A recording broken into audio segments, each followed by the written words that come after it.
Salut la Bulls Nation, bienvenue sur French Bulls TV où on va revenir sur ce back-to-back terrible qu'on vient de faire.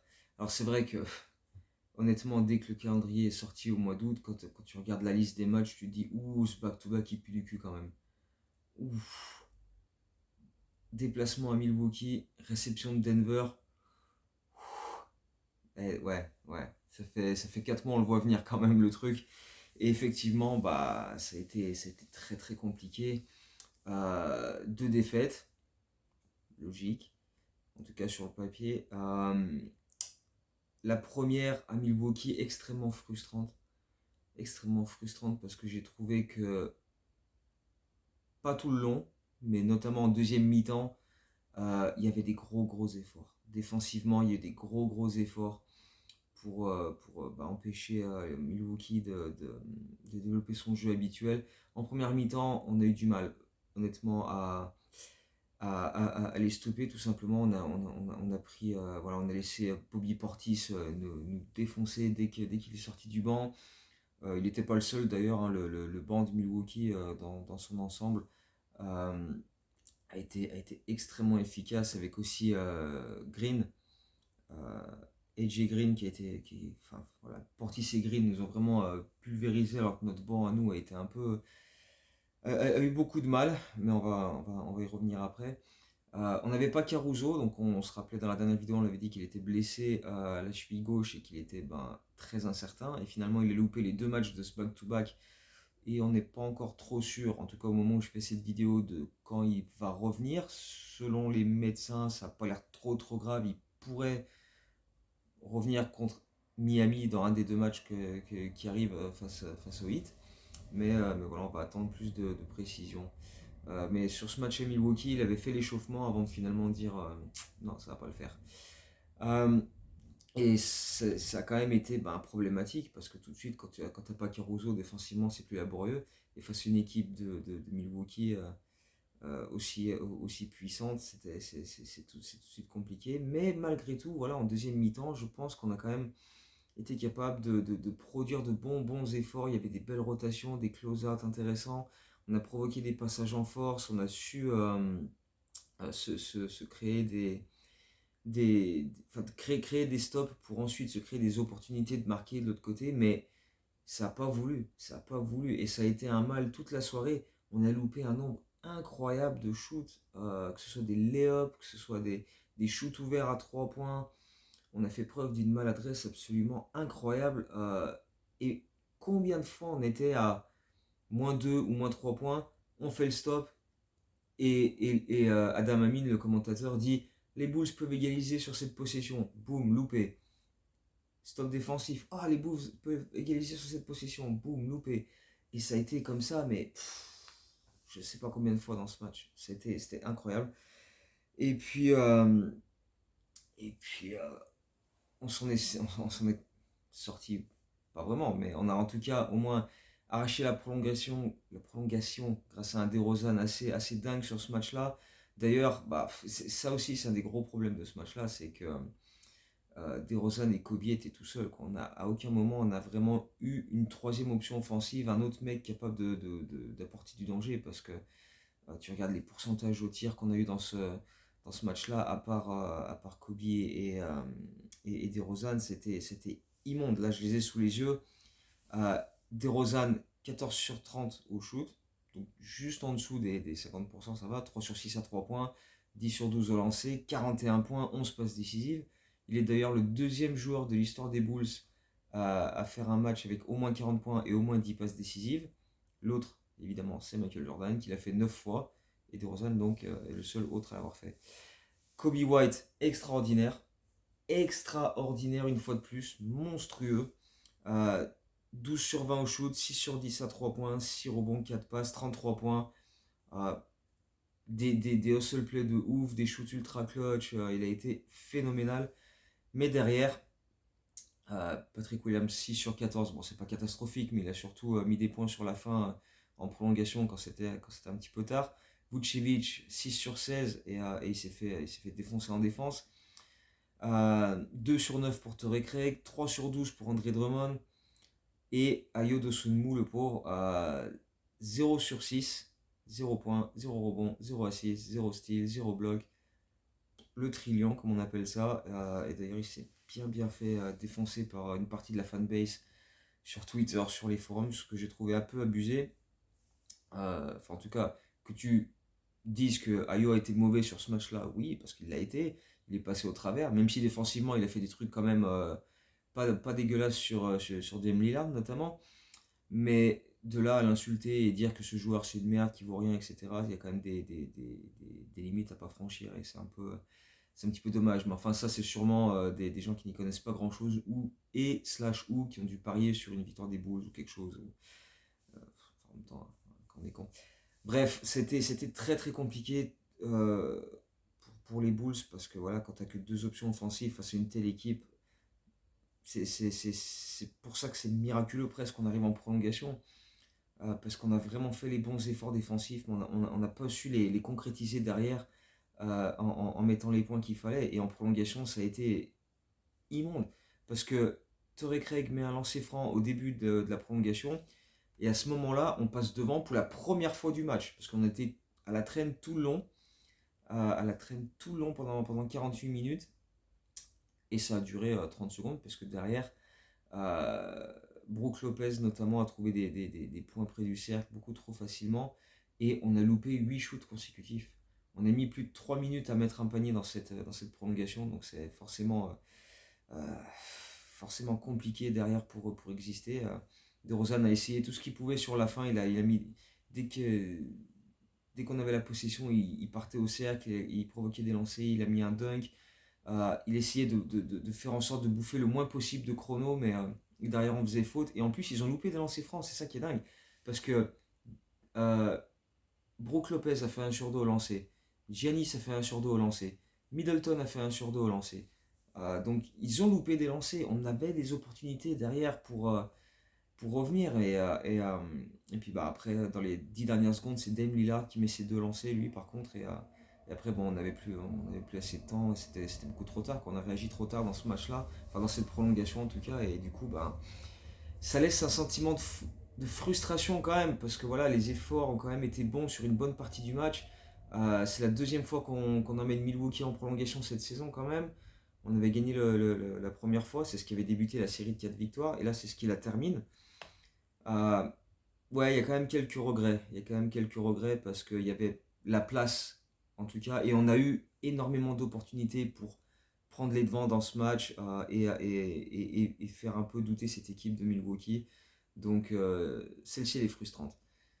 Celle d'après, le lendemain face à Denver, elle est beaucoup plus triste. Là, il n'y a pas de frustration parce que, enfin, si, dans un certain sens, si, mais pas de la même manière. Parce que là, clairement, euh, en termes d'effort, d'énergie, c'était pas du tout la même chose. Alors évidemment, tu es en back-to-back, euh, il y a forcément un élément de fatigue qui vient se mettre là-dedans, sachant que bah, sans Lavine, sans Caruso, tes rotations sont pas les mêmes.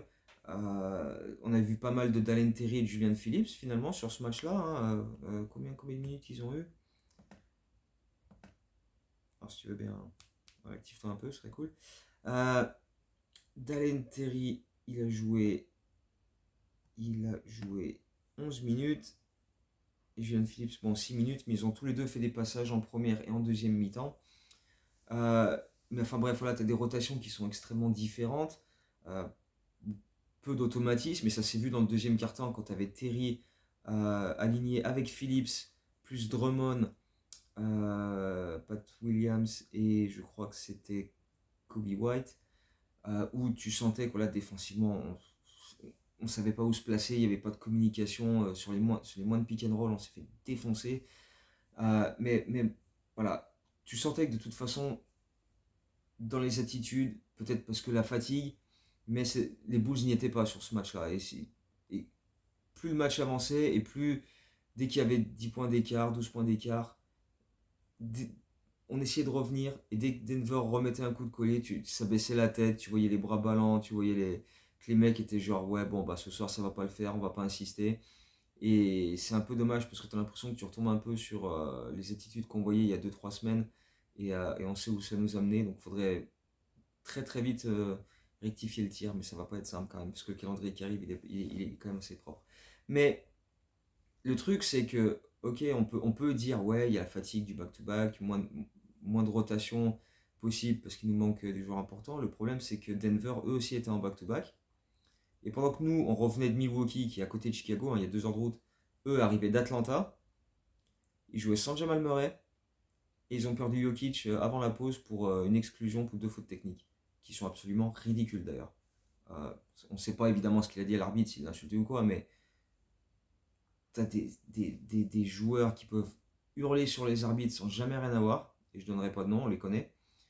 Et là, Jokic, alors qu'en plus, à chaque fois que les Nuggets viennent à Chicago, ils organisent une espèce de soirée Serbian Heritage Night, parce qu'il y a une communauté serbe assez importante à Chicago, et donc du coup ils en profitent pour faire une sorte de célébration de la communauté serbe. Et du coup là, il est exclu avant la pause, et d'ailleurs le United Center a bien hué cette exclusion, parce que, alors évidemment on ne sait pas ce qu'il a dit, mais ça semble quand même assez incompréhensible, et puis encore une fois, tu as des joueurs qui hurlent sur les arbitres sans jamais avoir de technique, donc c'était extrêmement sévère, mais ça n'a pas empêché Denver de totalement nous défoncer parce que même sans leur mettre à jouer, même sans Murray, collectivement, c'est réglé comme du papier à musique, c'est pas les champions en titre pour rien.